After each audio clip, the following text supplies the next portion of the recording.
மார்கழி மாதம் ஆயிலை நட்சத்திரம். மகாமுனி கும்பமுனி என்று சிறப்பாக அழைக்கப்படும் ஸ்ரீ அகஸ்தியருடைய அவதார திருநாளாம். அதை முன்னிட்டு இன்று ஸ்ரீ கருவு சித்தர் பீடம் மற்றும் ஸ்ரீ கருவூரார் ஓங்காரம் பீடம் சார்பாக குரு பூஜையும் அன்னதானமும் நடத்தப்படுகிறது. திருவடி ஞானம் சிவமாக்கு வைக்கும், திருவடி ஞானம் சிவலோகம் சேர்க்கும், திருவடி ஞானம் சிறை மலமிக்கும், திருவடி ஞானமே தின் சித்தி முத்தியே. குருவின் அடிபணிந்து கூடுவது வல்லார்க்கு அருவமாய் நிற்கும் சிவம்.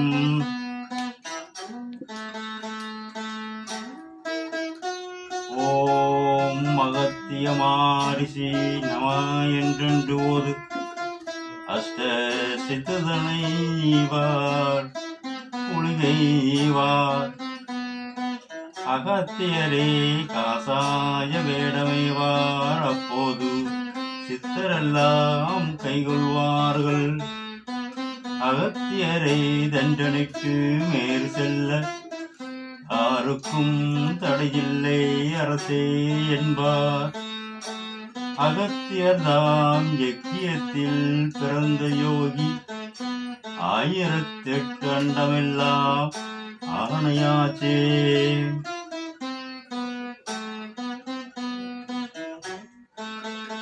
காப்பான கருவூரார் போகநாதர், கருணையுள்ள அகத்தீசர் சட்டைநாதர், மூப்பான கொங்குணரும் பிரம்மசித்தர், முக்கியமாய் மச்சமுனி நந்திதேவர், கோப்பான கோரக்கர் பதஞ்சலியார், கூர்மையுள்ள எடைக்காடர் சண்டிகேசர், பாப்பான வாதத்திற்கு ஆதியான பாசமுனி கமலமுனி காப்புதானே. ஓம் அகத்தியர் திருவடிகள் போற்றி. ஓம் நந்தீசர் திருவடிகள் போற்றி. ஓம் திருமூலர் திருவடிகள் போற்றி. ஓம் கருவூரார் திருவடிகள் போற்றி. ஓம் ராமலிங்கதேவர் திருவடிகள் போற்றி. ஓம் காகபுதண்ட திருவடிகள் போற்றி. ஓம் பஞ்சமணி சித்த திருவடிகள் போற்றி.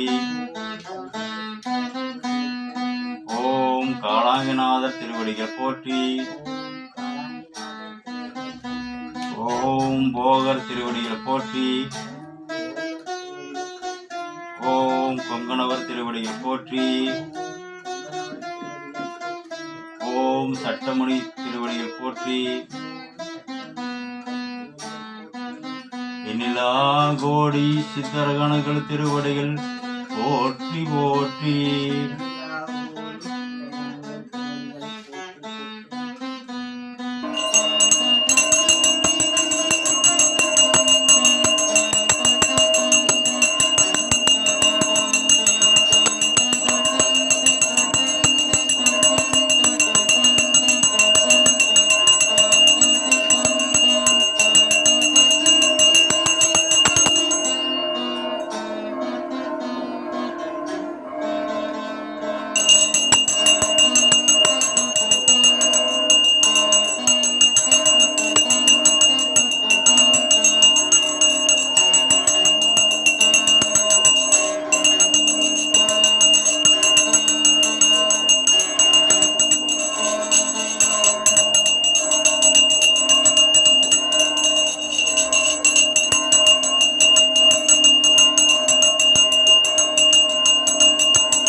கரூரார் தேவாய நம.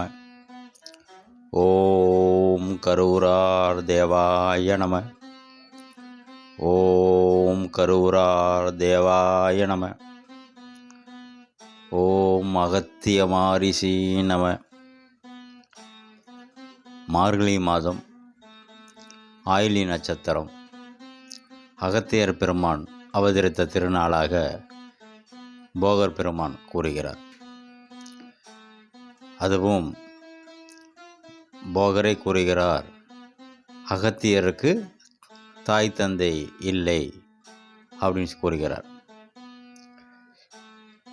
இந்த வார்த்தையிலிருந்து நாம் என்ன எடுத்துக்கிறோம்?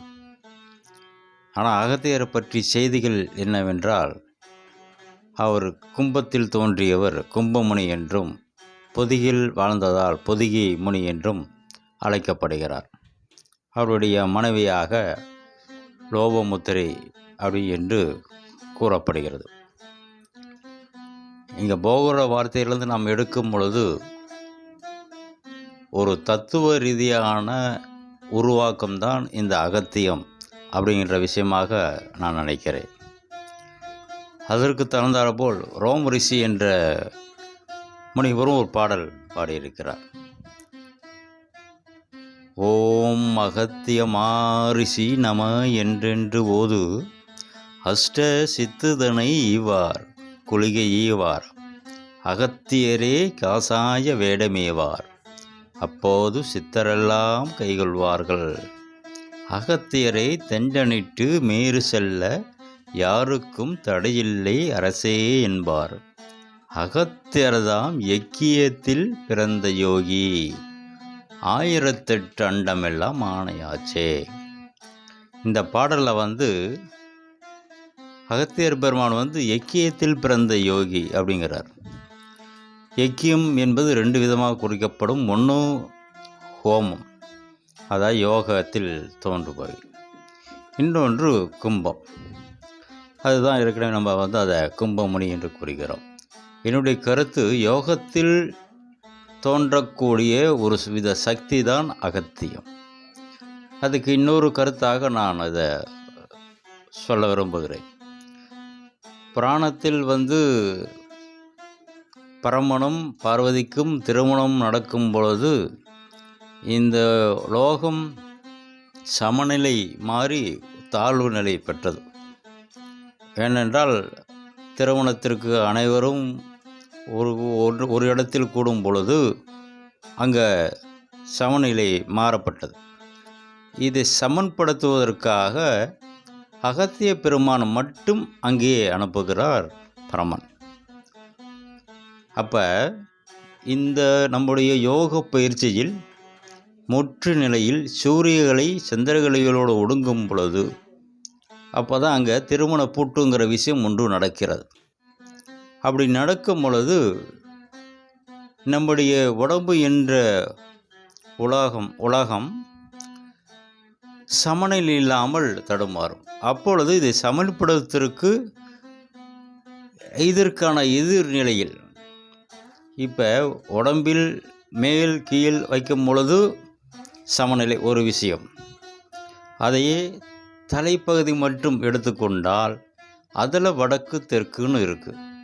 அப்போ இந்த 2 நிலையில் சமம் செய்வதற்காக ஒரு பகுதியில் இந்த அகத்தியம் என்ற சக்தி உருவாகுகிறது. அகத்தியம் என்ற இந்த ஒரு சக்தி உருவாகிறது. அதனால் இது நம்ம ஆனால் இது ஒவ்வொரு யோகிக்கும் இறைவனை அடையக்கூடிய அனைவருக்கும் இந்த சக்தி தோன்றியே ஆகும். அதனால தான் சித்தர்களில் அகத்தியரை முதன்மையானவராக வைக்கப்படுகிறார். அதாவது முதன்மையானவராக. அதனால் என்னென்னா, சித்தரெல்லாம் தொழுவார்கள் அகத்தியரை வணங்கி செல்லும் போது அப்படிங்கிறாங்க. அப்போ அது ஒரு நம்முடைய யோக பயிற்சியில் சக்தியாக வெளிப்படுகிறது. இந்த சக்தி வெளிப்பட்டால் மட்டும்தான் நாம் நம்முடைய உடல்நிலையை சமன் செய்யப்பட்டு சரியான நிலையை நாம் அடைய முடியும், இறைநிலையை அடைய முடியும். அப்படி இல்லை என்றால் உடல் நிலை கெட்டுவிடும், சில பேர்த்திற்கு கபாலம் வெடித்துவிடும். இதுதான் சூட்சுமமான நிலை. அப்போ இங்கே அகத்தியம்ங்கிற சக்தியை நாம் நிதானமாக கை கொள்ள வேண்டும், மிகவும் வணங்க வேண்டும். இது வெளிப்புறமாக அகத்திய முனிவராக உருவகப்படுத்தப்பட்டுள்ளது. அப்போ இந்த அகத்தியம் என்ற சக்தியை நாம் பெறும் பொழுது நம்முடைய நிலையானது வேறு விதமான ஒரு நிலையை உண்டாக்கும். என்ன? மேரும் மலை என்பது முதுகுத்தண்டுவிடம். நார்மலாக நாம் நம்முடைய சுவாசம் இதன் வழியாக மேல் ஏறுகிறது. குண்டலினி சக்தி இந்த முதுகு தண்டுவடை வழியாக மேல் ஏறுகிறது. ஆனால் சாதாரணமாக ஏற முடியாது. ஆனால் இந்த அகத்தியம்ங்கிற சக்தி எப்போ கீழே உருவாக்கப்படுகிறதோ அப்போ அந்த மேருங்கிற முதுகு தண்டுவிடம்ங்கிறது வழிவிடும். அப்போ இந்த மூலாக்கணியான சக்தியானது மேலே ஏறுவது இந்த முதுகு தண்டுவடை வழியாக எளிமையாக மேலே ஏறி செல்லும்.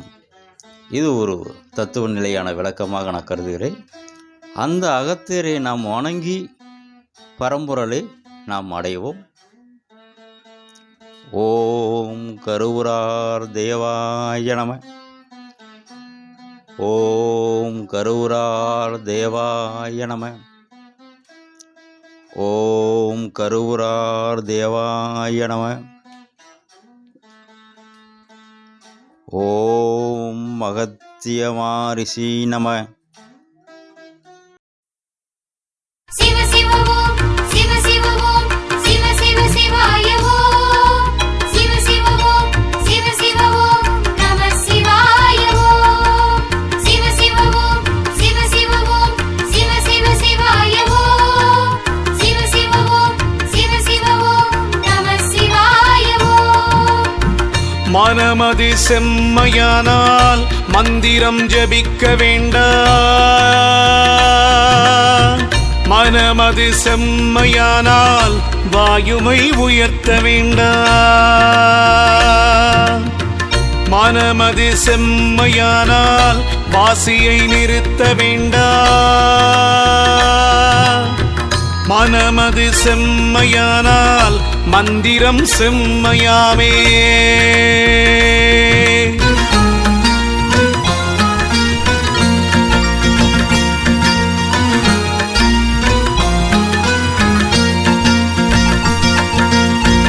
உண்ணும்போது உயிரெழுத்தை உயர வாங்கி உறங்குகின்ற போதெல்லாம் அதுவேயாகும்.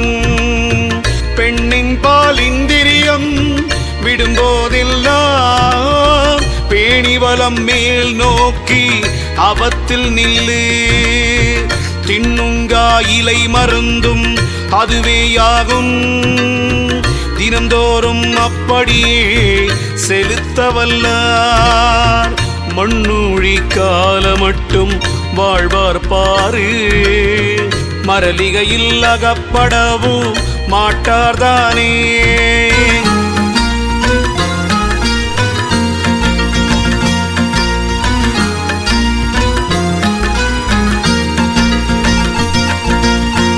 ஒன்னான உச்சி வேலி தாண்டி நின்று உமையவளும் கணபதியும் முந்தியாகி விண்ணுடியாம் அம்பரம் ஓம் அவ்வும் உவ்வும் விரித்தபரம் ஒருவருக்கும் எட்டாதப்பா.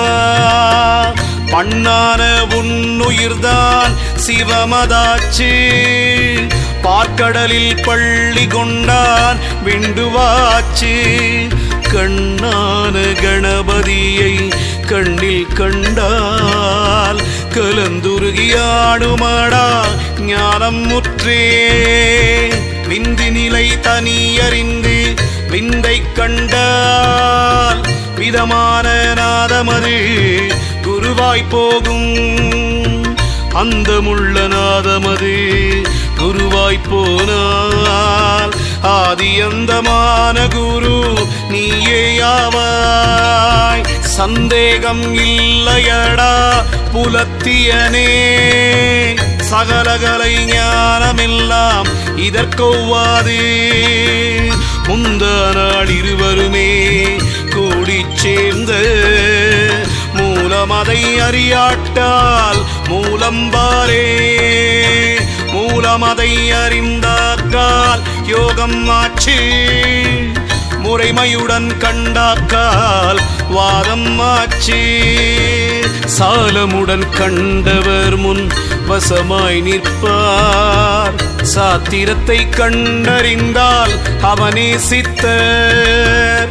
சீவமுள்ள புலத்தியனே பிரம்மயோகி, செப்பு மொழி தவறாமல் உப்பை கண்டால் ஞானமுள்ள எந்திரமாம் சோதி தன்னை நாட்டினால் சகல சித்தும் நல்கும் முற்றே. சிவ சிவ ஓம் சிவ சிவ ஓம் சிவ சிவ சிவாய ஓம். சிவ சிவ ஓம் சிவ சிவ ஓம் நம சிவாய ஓம். சிவ சிவ ஓம் சிவ சிவ ஓம் சிவ சிவ சிவாய ஓம். சிவ சிவ ஓம் சிவ சிவ ஓம் நம சிவாய ஓம்.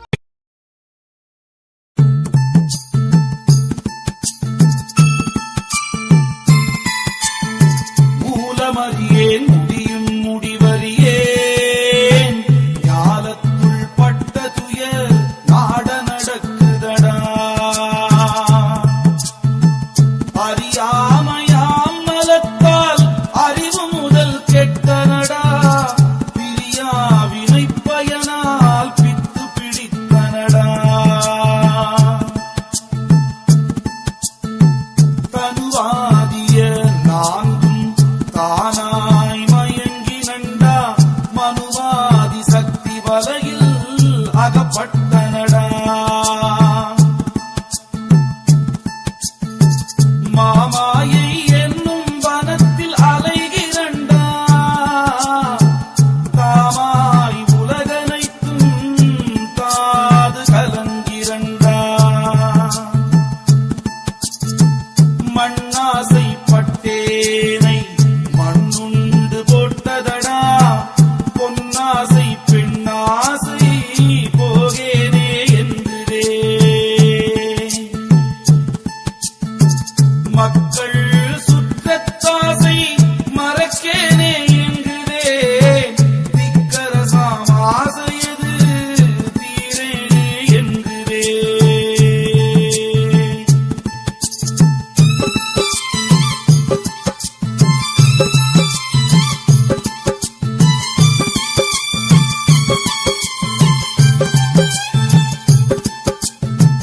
வித்தை கற்கும் ஆசையது விட்டொழியேன் என்கிறே, சித்து கற்கும் ஆசை சிதையேனே என்கிறே.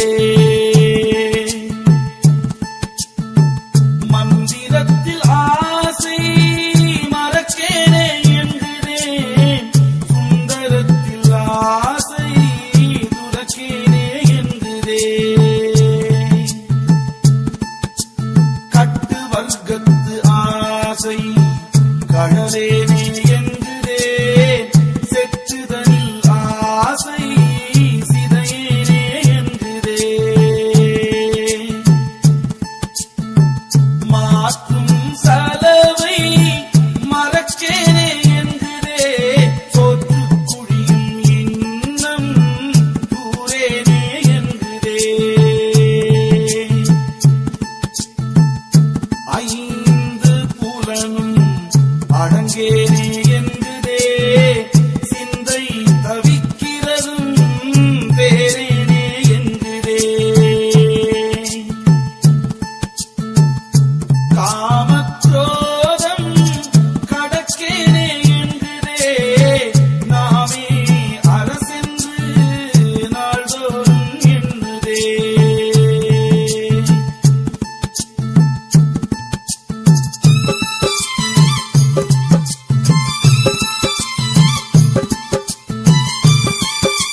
ஆங்காரம் அடங்கேனே என்குதே கயிற்றும் இன்னுமாறம் கழலேனே என்குதே நீர் குமிழியாம் உடலை நித்தியமாய் எண்ணுதே ஆர்க்கும் உயிராசை அழியேனே என்குதே கண்ணுக்கு கண்ணெதிரே கட்டையில் வேகக் கண்டும் எண்ணும் திறமாயிருப்போம் என்றெண்ணுதே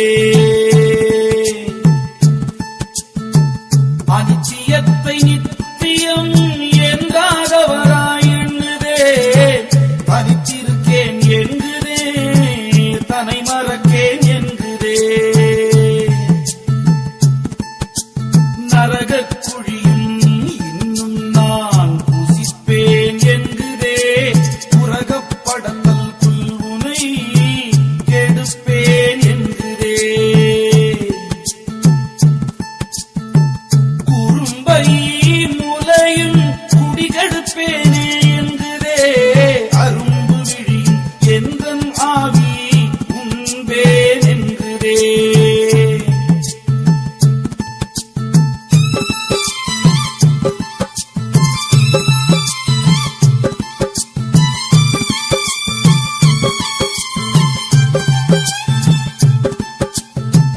மாதர் உருக்கொண்டு மறதி வஞ்சம் எண்ணுதே ஆதரவும் அற்று இங்கு அரக்காய் உருகிறண்டா கந்தனை ஈந்தருளும் கன்னிவனநாதா எந்த விதத்தில் நான் ஏறி படருவண்டா புல்லாகி பூடாய் புலந்த நாள் போதாதோ கல்லாய் மரமாய் கழிந்த நாள் போதாதோ கீரியாய் கீடமாய் கெட்ட நாள் போதாதோ நீரியாய் ஊர்வனவாய் நின்ற நாள் போதாதோ பூதமொடு தேவருமாய் போன நாள் போதாதோ வேதனை செய்தானவராய் வீழ்ந்த நாள் போதாதோ அன்னை வயிற்றில் அழிந்த நாள் போதாதோ மன்னவனாய் வாழ்ந்து மரித்த நாள் போதாதோ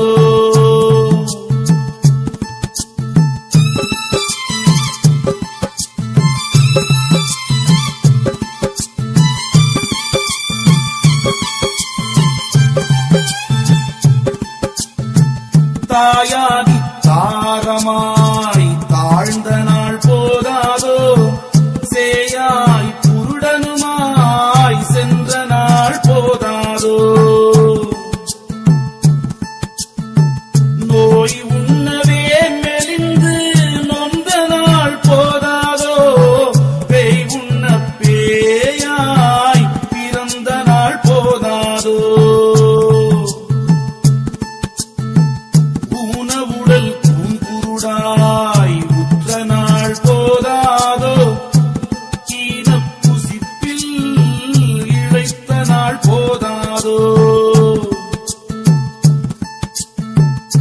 பட்ட களையும் பரதவிப்பும் போதாதோ கெட்ட நாள் கெட்டேன் என்று கேளாதும் போதாதோ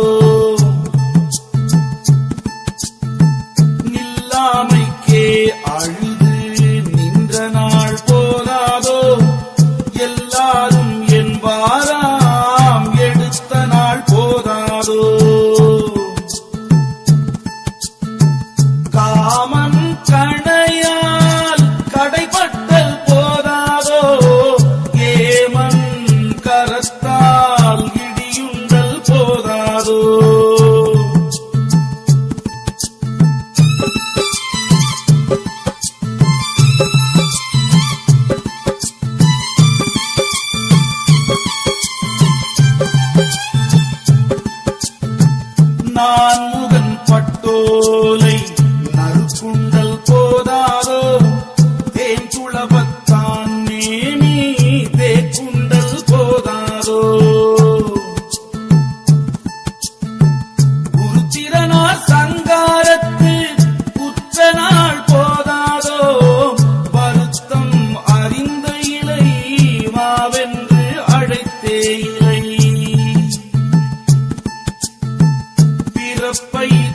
அழித்த இலை, பின்னாக கொண்ட இலை, இறப்பை தவிர்த்த இலை, என்னென்று கேட்ட இலை,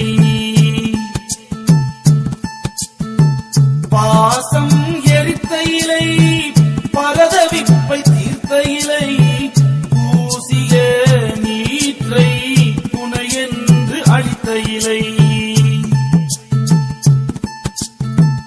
அடிமை என்று சொன்ன இலை, அக்கமணி சந்த இலை, விடும் உலகம் நோக்கி உந்தன் வேடம் அழித்த இலை,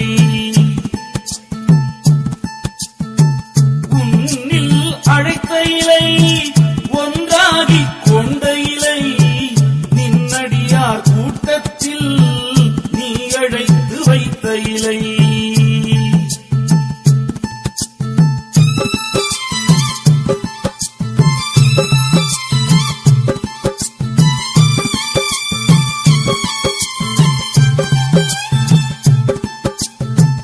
ஓங்கும் பரத்துள் ஒளித்த அடியார்க்கு அடியான், ஈங்கோர் அடியான் எமக்கென்று உரைத்த இலை, நாமம் தரித்த இலை, நான் ஒழிய நின்ற இலை, சேம அருளில் எனை சந்தித்து அழைத்த இலை, முக்தி அளித்த இலை, மோனம் கொடுத்த இலை, சித்தி அளித்த இலை, சீராட்டிக் கொண்ட இலை, தவிப்பை தவிர்த்த இலை, தானாக்கிக் கொண்ட இலை, அவிப்பரிய தீயாம் என ஆசை தவிர்த்த இலை, நின்ற நிலையில் நிறுத்தியனை வைத்த இலை, துன்றம் கரணமொடு கொக்கழிய பார்த்த இலை, கட்ட உலகக் காட்சி கட்டொழிய பார்த்த இலை, நிட்டையிலே நில் என்று நீ நிறுத்தி கொண்ட இலை,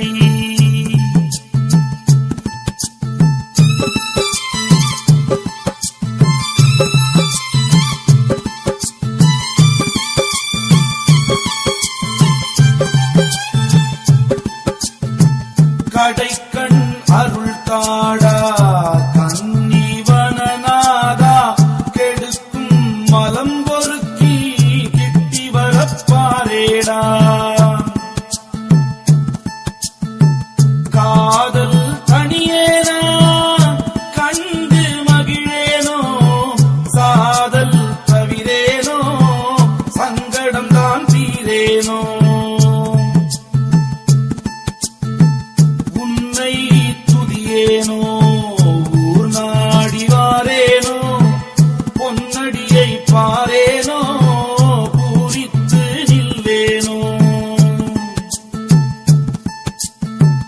ஓங்கார பொன் சிலம்பின் உல்லாசம் பாரேனோ, வாங்கான தண்டை பலமணியும் பாரேனோ, வீரகண்டா மணியின் வெற்றிதனை பாரேனோ, சூரர் கண்டு போற்றும் அந்த சுந்தரத்தை பாரேனோ, இடையில் புலித்தோல் இருந்த நலம் பாரேனோ, இடையில் எழுந்தருளும் வெற்றியினை பாரேனோ,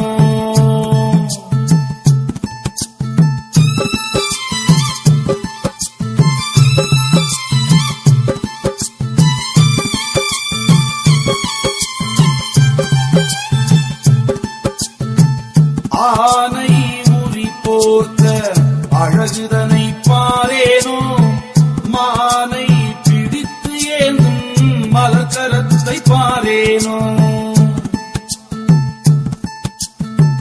மாண்டார் தலை பூண்ட மார்பழகை பாரேனோ, ஆண்டார் நமக்கென்று அறைந்து திரிய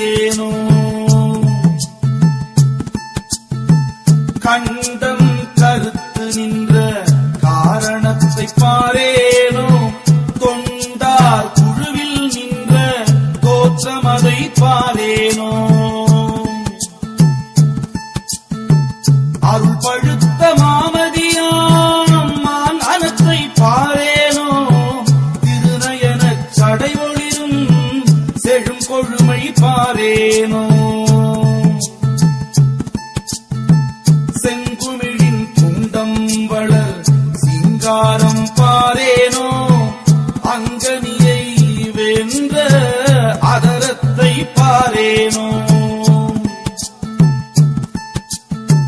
முல்லை நிலவெறிக்கும் மூரல் ஒளி பாரேனோ அல்லார் உருவத்து அழகுதனை பாரேனோ